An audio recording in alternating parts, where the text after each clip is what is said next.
এমন নামাজ শেখা হয়েছে না।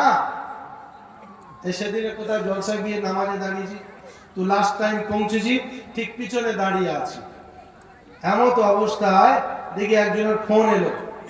কি বলছে? ফোন এসছে, ফোন।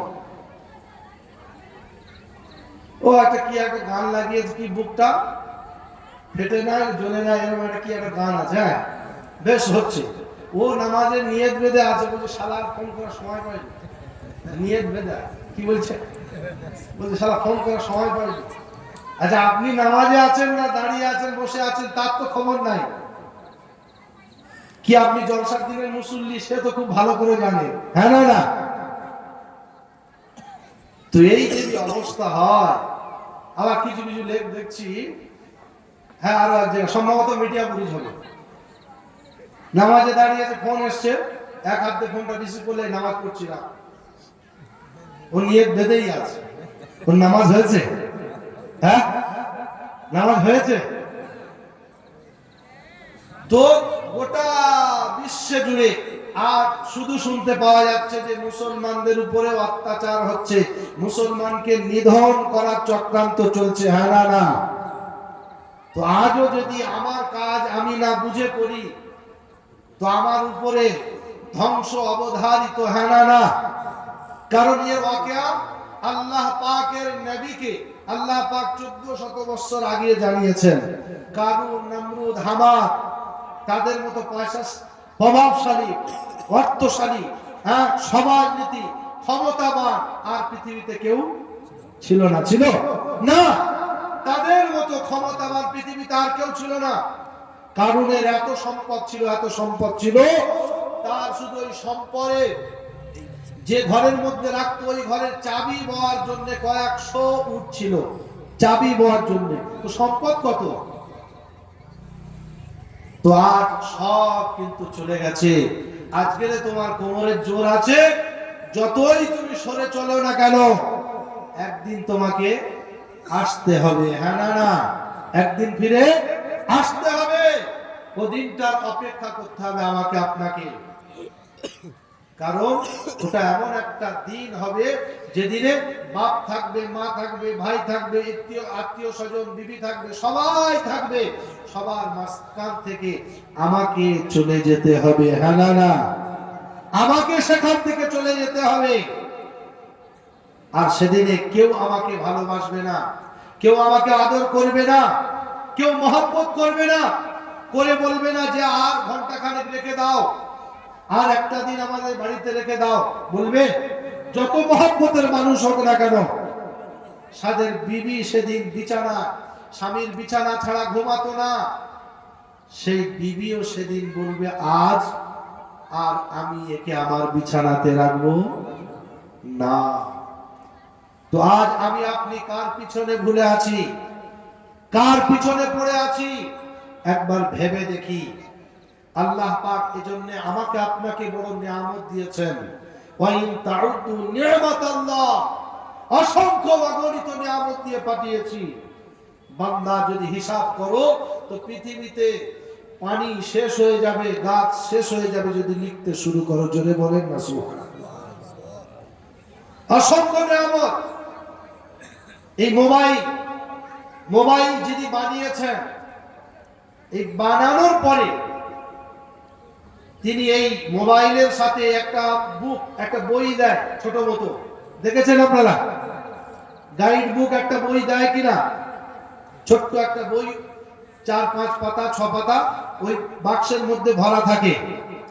আর ওর ভিতরে বলা থাকে যে এই মোবাইলটা পানির থেকে সাবধান থাকতে হবে। হ্যাঁ না না? পিচ রাস্তার উপরে ফেলা যাবে না, রাফ ইউজ করা যাবে না, চার্জে লাগিয়ে ব্যবহার করা যাবে না, এরকম নিয়ম কানুন সে ওর মধ্যে ভরে দেয়। হ্যাঁ না না? যাবতীয় নিয়ম, যে এই রাস্তায় যদি তুমি মোবাইলটা এইভাবে ব্যবহার করো তো তোমার লংজিভিটি বাড়বে, আর যদি এইভাবে ব্যবহার করো তো মোবাইল অল্প দিনে শেষ হয়ে যাবে। তো আল্লাহ রাব্বুল আলামিন পৃথিবীর জমিনে আশরাফুল মাখলুকাত আমাকে আপনাকে তৈরি করেছেন। করার পরে একটা গাইডলাইন দিয়ে আমাকে আপনাকে পাঠিয়েছেন, হ্যাঁ না না বলেন? একটা গাইডলাইন দিয়েছেন। তিনি সৃষ্টির সেরা আশরাফুল মাখলুকাত তৈরি করবেন, আর তার একটা বিধিনিষেধ, চলা বলা ওঠা বসা, তার একটা গাইড বুক, একটা কিতাব থাকবে না, এটা হতে পারে না। আল্লাহ পাক বলছেন, দেখো পৃথিবীতে সামান্য একটা মোবাইল কোম্পানি যদি একটা বুক লিখে দিতে পারে, আর আমি আল্লাহ গোটা কায়নাতের মালিক, আমি আমার বান্দাকে তৈরি করার পরেই আমার বান্দা কিভাবে চলবে তার জন্য আমি একটা গাইড বুক তৈরি করেছি। জোরে বলেন সুবহানাল্লাহ। আল্লাহ আল্লামাল কুরআন খালাকাল ইনসান আল্লামাহুল বায়ান। আমি রহমান, আর বান্দা নাপাকি থেকে তোমাকে আমি বানালাম। জোরে বলেন সুবহানাল্লাহ। আর নাপাকি থেকে বান্দা তোমাকে বানালাম, আর পবিত্র কালাম আমি আল্লাহ শিক্ষা দিলাম। জোরে বলেন না নারায়ে তাকবীর, নারায়ে তাকবীর। হ্যাঁ, পুরনো তাকবীর জানেন? পুরনো তাকবীর, পুরনো তাকবীর নাম শুনেছেন? আর পুরনো কাজ হয় তো আমাদের দিকে, আমার বাড়ি এই এলাকা, আমাকে চেনেন তো? অনেকে চেনে, এই জায়গায় অনেক বছর আসছি। হ্যাঁ, তো যাই হোক, পুরনো কাজ হয় 10 জনের কাজ 3 জন মিলে করে, হ্যাঁ না না? 3 জনে করে না? তার মানে কি 10 জনের কাজ 3 জনে করিয়ে নিচ্ছে, মানে মাল একটু ভাগের সময় বেশি হবে।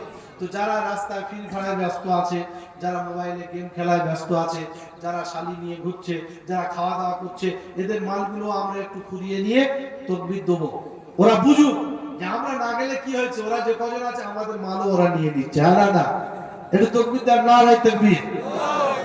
হয় নারায়ে তাকবীর, নারায়ে তাকবীর।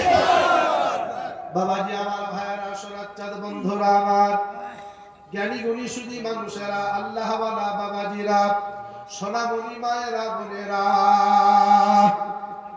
এজন্য আল্লাহ পাক বলেন, বান্দা নাপাকি দিয়ে আমি আল্লাহ তোমাকে তৈরি করেছি, পবিত্র কালাম আমি আমার আল্লাহ তোমাকে শিক্ষা দিয়েছি। আর এই কালাম যখন সঙ্গে নিয়ে চলবে, আমি আল্লাহ কথা দিলাম দুনিয়ার কোন বিপদ তোমাকে স্পর্শ করবে না। যদি বলেন আজ শুধু দোয়া করছে, মুসলমানের উপরে এত কেন আযাব আসছে, এত কেন মুসলমান চাপে পড়ে যাচ্ছে, আজ এটা করো কাল এটা করো। আবার বলছে বাবরি মসজিদ তো নিল, আবার বলছে খাজা মঈনুদ্দিন চিশতি যে জায়গায় শুয়ে আছে ওই জায়গায় তাদের বাবার ওই মেন সেন্টারটা ওখানে ছিল, বলছে এটাও আমাদের দিতে হবে, প্রস্তুতি নিয়ে ভালো। তারপরে আবার বলছে আব্বার সম্পত্তি যা ছিল এসব আমাদের বাবাকে সম্পত্তি ফিরিয়ে দেওয়া ভালো। বলছে না, বলছে না? বাবাজি আমার, ভাইরা, সোনার চাঁদ বন্ধুরা আমার, জ্ঞানী গুণী সুধী মানুষেরা, আমি একদিন দেখলাম এমন অবস্থা কেন মুসলমানের উপরে আসছে খোদা বুঝি না। কোরআন পড়তে পড়তে একবার নজরে এসে গেল, ওয়াইদা আরাদনা আন নুহলিকা ক্বরয়াতান আমারনা মুতরাফিহা ফাফাসাকু ফিহা ফাহাক্ক আলাইহাল কওল ফাদাম্মারনা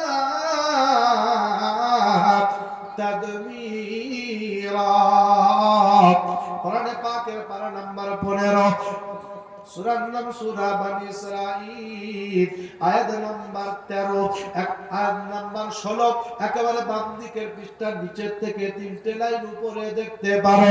রব্বে জুল জালাল বলছেন, যখন এমন নমুনা হবে বান্দা এটা ভেবে নিও এটা আমার তরফ থেকে যাবে, পৃথিবীর কারোর ক্ষমতা থাকবে না। আল্লাহ নবী বললেন, আল্লাহ এমন কখন হবে একবার বলো না।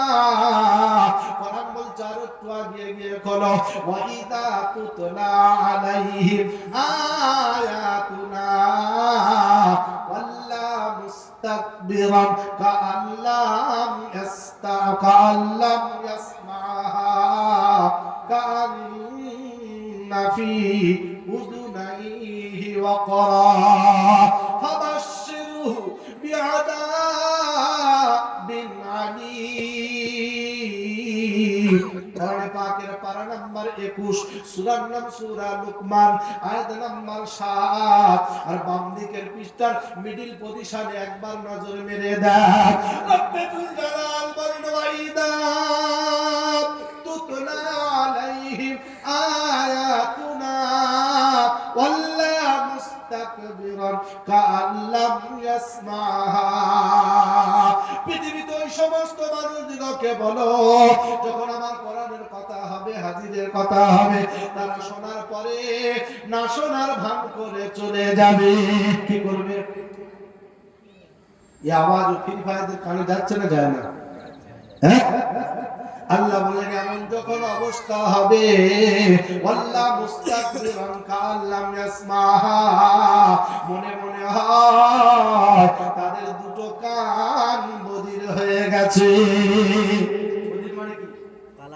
আল্লাহ বলছেন মনে মনে হয় তারা যেন দুটো কানে বধির হয়ে গেছে, কালা হয়ে গেছে। কান্না ফি উযুনাইহি ওয়াকরা, ওই কালার বংশদেরকে শুনিয়ে দাও, তাদেরকে শুনিয়ে দেওয়া ভালো। ফাবাশশির ইবাদিল্লাযিনা ইস্তামিউনাল কাওলা, তাদেরকে শুনিয়ে দেওয়া ভালো। ফাবাশশিরহু বিআযাবিন আলীম, তাদের জন্য স্পেশাল আযাবের সুসংবাদ শুনিয়ে দাও। স্পেশাল আবার আযাব হয়, সুসংবাদ। আল্লাহ বলছেন তাদেরকে আযাবের সুসংবাদ দাও। কেমন আযাব? নূহ যেমন পেয়েছিল এমন বলল না, ফেরাউন যেমন ডুবে মরেছিল বলল না। কেমন আযাব হবে তাহলে বলো না। কোরআন বলছেন এমন আযাব আমি আল্লাহ তাদের উপরে বর্ষণ করব, জালেম নেতা তাদের উপরে নির্ধারণ করব। জালেম নেতা নির্ধারণ করব যার চরিত্র ভালো না, যার স্বভাব ভালো না, যার চলাফেরা ভালো না, যার ওঠা বসা ভালো না, একেবারে সমাজের সব থেকে থার্ড ক্লাস যে মালটা, সে সমাজের নেতা হবে। কি গো, আমি কিন্তু কারোর হয়ে বলছি না আর কারোর বিপক্ষ বলছি না। কোরআন যেটা বলছে ওটাই আমি বলতে চেয়েছি বাবাজি, আমার ভাইয়েরা। কোরআন বলছে যেদিন এমন একটা সময় হবে, জালিম যখন শাসক হবে, শোষণ করে দেবে, ওখানে আর কেউ বাঁচাতে পারবে না। আজ বর্তমানে হচ্ছে না, হচ্ছে না। বললো এসেছিল করোনা, না চলে গেল করোনা, স্বামী স্ত্রীতে এক জায়গায় থাকতে পাবে না, বাপ বেটাতে এক জায়গায় বসতে পাবে না। হয়েছে না হয় নাই? আমি ডায়মন্ড হারবার থাকি, তো ওখানে একজন বুড়ো বাপ বাজারে গিয়েছিল, ঘরে ঢোকার সময় গোসল না করে ঢুকতে দেবে না। বলে গোসল করো সন্ধ্যাবেলা, গোসল করো তারপরে ঘরে ঢোকো। কে বলছে? ছেলে বউ বলছে, ছেলেরা বলছে। তো আল্লাহ বলছেন এটা ভেবো না, আমি আল্লাহর তরফ থেকে আযাব ছাড়া অন্য কিছু না। আজ বর্তমান সময়ে শতকরা 95 জন বেনামাজি নামাজেরা পড়ে না, পড়ে 5 জনা পড়ে, তাও আবার সূরা কেরাত ভালো না। হ্যাঁ না, বাংলায় আলাম তারা পড়ে চালিয়ে দিচ্ছে, কাউকে বুঝতে দিচ্ছে না। চাচা 30 বছর ধরে দিচ্ছে, কাউকে ধরতে দিচ্ছে না। ইমাম জুমার দিনে বাড়ি যাচ্ছে, বললো চাচা চালিয়ে নিও, যেন অসুবিধা করো না। বললো যাচ্ছ যাও বাবা, শুনে রেখে দাও, জোহর আসর চালিয়ে দেব, মাগরিব এশা হবে না। কারণ মাগরিব এশা কালারে মাল ধরে ফেলে দেবে, আগে গাড়ি আমার আর চলবে না। শতকরা 95 জন বেনামাজি নামাজেরা পড়ে না। চাচা ইতনা বড় জামা পরে রুমাল ছাড়া চলে না, দেখলে মনে হয় যেন হাবমাওলানা। চাচা রুমাল ছাড়া চলে না, বেকায়দায় চালিয়ে দিচ্ছে মাল, কাউকে ধরতে দিচ্ছে না। এজন্য আল্লাহ বলছেন এমন একটা সময় আসবে যেদিন হাবিব আমার হুকুম তারা মানবে না, তোমার তরিকা তাদের কাছে থাকবে না, তাদেরকে শুনিয়ে দিও জালেম বাদশা নিযুক্ত করে দেব, তাদের রক্ষা সেদিন লাগবে না। চাচা সারা জীবন আরাম তারা এমন করে চালাচ্ছে, কাউকে বুঝতে দিচ্ছে না। একবার কি ভেবে দেখলে